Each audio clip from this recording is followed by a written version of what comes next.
നമസ്കാരം, ഓപ്പൺ ന്യൂസിലേക്ക് സ്വാഗതം. ഇന്നത്തെ പ്രധാന വാർത്തകളിലേക്ക്. ജൂൺ 19 ഇന്ന് വായനാ ദിനം. ഗ്രന്ഥശാല പ്രസ്ഥാനത്തിന്റെ സ്ഥാപകൻ PN പണിക്കരുടെ ചരമദിനമാണ് വായനാ ദിനമായി ആചരിക്കുന്നത്. എല്ലാ കാലത്തും മനുഷ്യന്റെ നവീകരണത്തിനും പ്രതിരോധത്തിനും കരുത്തുപകരുന്നതിൽ വായനയുടെ പ്രാധാന്യം വലുതാണ്. ഇരിട്ടി മട്ടന്നൂർ റൂട്ടിൽ ജുമാ മസ്ജിദിന് സമീപം നിയന്ത്രണം വിട്ട കാർ വൈദ്യുതി തൂണിലും നിർത്തിയിട്ട ഇരുചക്ര വാഹനത്തിലും ഇടിച്ച് അപകടം. കാർ യാത്രികരായ 2 പേർക്ക് പരിക്കേറ്റു. ഇരിട്ടി മാക്കൂട്ടം ചുരത്തിൽ ലോറി താഴ്ചയിലേക്ക് മറിഞ്ഞു. 2.5 മണിക്കൂർ നീണ്ട രക്ഷാപ്രവർത്തനത്തിനൊടുവിൽ ഡ്രൈവറെ പുറത്തെടുത്തു.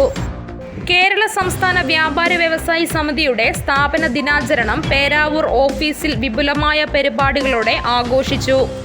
തലശ്ശേരിയിൽ നിയന്ത്രണം വിട്ട സ്കൂട്ടർ ബസ്സിലിടിച്ച് ഇരുചക്ര വാഹന യാത്രക്കാരന് ഗുരുതരമായി പരിക്കേറ്റു. പാനൂർ പാത്തിപ്പാലം സ്വദേശി റാഷിലിനാണ് പരിക്കേറ്റത്. പൊതുഗതാഗത മേഖലയെ സംരക്ഷിക്കുന്നതിനും ശക്തിപ്പെടുത്തുന്നതിനുമായി നികുതിയിൽ ഇളവുകൾ പ്രഖ്യാപിച്ച് കേരള ബജറ്റ്. സംസ്ഥാനത്തെ പ്രമുഖ തീർത്ഥാടന കേന്ദ്രങ്ങളുടെ സമഗ്രമായ വളർച്ചയ്ക്കായി തിരുപ്പതി മോഡൽ ക്ഷേത്ര വികസന പദ്ധതി പ്രഖ്യാപിച്ച് ധനകാര്യ വകുപ്പ് കൈകാര്യം ചെയ്യുന്ന മുഖ്യമന്ത്രി VD സതീശൻ. റബ്ബർ കർഷകർക്കായി ബജറ്റിൽ ആശ്വാസ പ്രഖ്യാപനം. താങ്ങുവില ഉയർത്തി. ടൂറിസത്തിന് 325 കോടി. ക്ഷീര തീരദേശ മേഖലകൾക്കായി പ്രഖ്യാപനങ്ങൾ. CPIM സംസ്ഥാന secretary MB ഗോവിന്ദനെതിരെ K Sudhakaran MP നൽകിയ മാനനഷ്ട കേസ് കോടതി തള്ളി.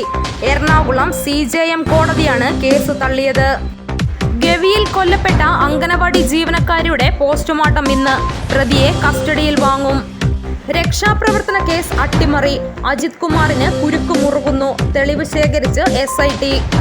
പത്തനംതിട്ടയിലെ ഏലോഹിം ഗ്ലോബൽ വർഷിപ്പ് സെന്ററിൽ 17കാരൻ ക്രൂരമർദ്ദനത്തിന് ഇരയായ സംഭവത്തിൽ കുട്ടിയുടെ മൊഴി രേഖപ്പെടുത്തി.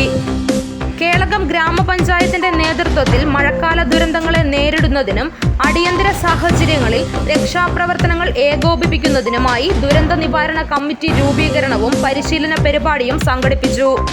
സംസ്ഥാനത്ത് വീണ്ടും കാട്ടാനക്കലി. മറയൂർ കാന്തല്ലൂരിൽ മധ്യവയസ്കൻ കൊല്ലപ്പെട്ടത് കാട്ടാനയുടെ ആക്രമണത്തിൽ. മുരുകന്റെ മരണം കാട്ടാന ആക്രമണത്തിലാണെന്ന് പോസ്റ്റ്മോർട്ടം പരിശോധനയുടെ പ്രാഥമിക റിപ്പോർട്ട്. ഗവൺമെന്റ് ജില്ലാ ആശുപത്രിയുടെ 3ാം നിലയിൽ തെരുവുനായ ആക്രമണം. ഗുരുതര അനാസ്ഥ. രോഗിയുടെ കൂട്ടിരിപ്പുകാരന് കടിയേറ്റു. പകർച്ചവ്യാധി പ്രതിരോധിക്കാൻ സംസ്ഥാനത്ത് ഇന്നു മുതൽ 3 ദിവസം ഡ്രൈ ഡേ. വീടുകളിൽ ശുചീകരണ യജ്ഞം ഞായറാഴ്ച. കേന്ദ്ര സർക്കാരിന്റെ ടെലഗ്രാം നിരോധനം ശരിവെച്ച് ഡൽഹി ഹൈക്കോടതി. ജൂൺ 22 വരെയാണ് ടെലഗ്രാമിന്റെ സേവനങ്ങൾ താൽക്കാലികമായി നിർത്തിവെച്ചതിനെതിരെ സമർപ്പിച്ച ഹർജിയിലാണ് വിധി. അങ്ങാടിക്കടവ്, വാണിയപ്പാറ, തട്ട്, ഉണ്ണി മിശിഹാപ്പള്ളി സെമിത്തേരിയിലെ കല്ലറയിൽ സംശയകരമായ സാഹചര്യത്തിൽ മൃതദേഹം കണ്ട സംഭവത്തിൽ പോലീസ് അന്വേഷണം ആരംഭിച്ചു. Kelakam saint Thomas higher secondary സ്കൂളിൽ വായനാ ദിനം കേളകം ഗ്രാമപഞ്ചായത്ത് പ്രസിഡന്റ് ശ്രീമതി ലിസി ജോസഫ് ഉദ്ഘാടനം ചെയ്തു. ദേശീയ വായനാ ദിനാഘോഷവും വായന മാസാചരണത്തിന്റെ തുടക്കവും വിവിധ ക്ലബ്ബുകളുടെ പ്രവർത്തനവും കേളകം സെന്റ് തോമസ് ഹൈസ്കൂളിൽ ആരംഭിച്ചു.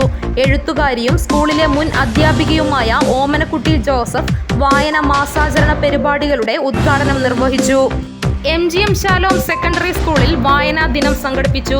പുസ്തകങ്ങൾ നൽകുന്ന അറിവും ചിന്തയും ഡിജിറ്റൽ ലോകത്തിന് പകർന്നു നൽകാനാവില്ല എന്നും വായന കുട്ടികളുടെ ഭാവനയെയും സംസ്കാരത്തെയും ഉണർത്തുമെന്നും പ്രശസ്ത എഴുത്തുകാരനും കവിയുമായ രാമചന്ദ്രൻ കടമ്പേരി പ്രസ്താവിച്ചു.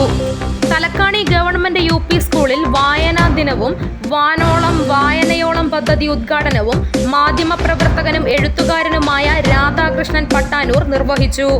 IJM ഹയർ സെക്കൻഡറി സ്കൂളിൽ വായന വാരം, വിദ്യാരംഗം, കലാസാഹിത്യവേദി, വിവിധ ക്ലബ്ബുകൾ ഇവയുടെ ഉദ്ഘാടനം നടന്നു. കൊട്ടിയൂരിലെ കണ്ടത്തിൽ ത്രേസ്യ നിര്യാതയായി. 97 വയസ്സായിരുന്നു. സംസ്കാരം ഞായറാഴ്ച 2:30 കൊട്ടിയൂർ സെന്റ് സെബാസ്റ്റ്യൻ ദേവാലയ സെമിത്തേരിയിൽ. വെള്ളർവള്ളി പോത്തുകുഴിയിലെ പറമ്പുകാട്ടിൽ മേരി നിര്യാതയായി. 86 വയസ്സായിരുന്നു. സംസ്കാരം നാളെ 2:30 ആര്യപ്പറമ്പ് ഫാത്തിമ മാതാ പള്ളി സെമിത്തേരിയിൽ. ഉളിക്കല്ലിലെ കുടയിരിക്കൽ KV ജോർജ് നിര്യാതനായി. 74 വയസ്സായിരുന്നു. സംസ്കാരം ഞായറാഴ്ച 2 മണിക്ക് നെല്ലിക്കാമ്പോയിൽ സെന്റ് സെബാസ്റ്റ്യൻ ദേവാലയ സെമിത്തേരിയിൽ. അടയ്ക്കാത്തോടിലെ കാവനമറ്റത്തിൽ പരേതനായ വർഗീസിന്റെ ഭാര്യ അന്നമ്മ നിര്യാതയായി. 74 വയസ്സായിരുന്നു. സംസ്കാരം നാളെ രാവിലെ 10 മണിക്ക് അടയ്ക്കാത്തോട് സെന്റ് ജോർജ് ദേവാലയ സെമിത്തേരിയിൽ. കേളകത്തെ ഇന്നത്തെ വില നിലവാരം. റബ്ബർ 270, ലോട്ട് 255, ഒട്ടുപാൽ 155, കുരുമുളക് 670, അടയ്ക്ക 380, തേങ്ങ 41, കാപ്പിക്കുരു 200, ചിരട്ടപ്പാൽ 145, കൊക്കോ 75, പുളി 150.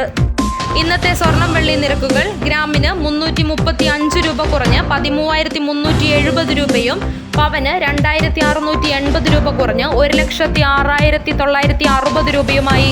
വെള്ളിക്ക് 255 രൂപയുമായി. ഇതോടുകൂടി ഇന്നത്തെ വാർത്താ ബുള്ളറ്റിൻ അവസാനിച്ചു. നന്ദി.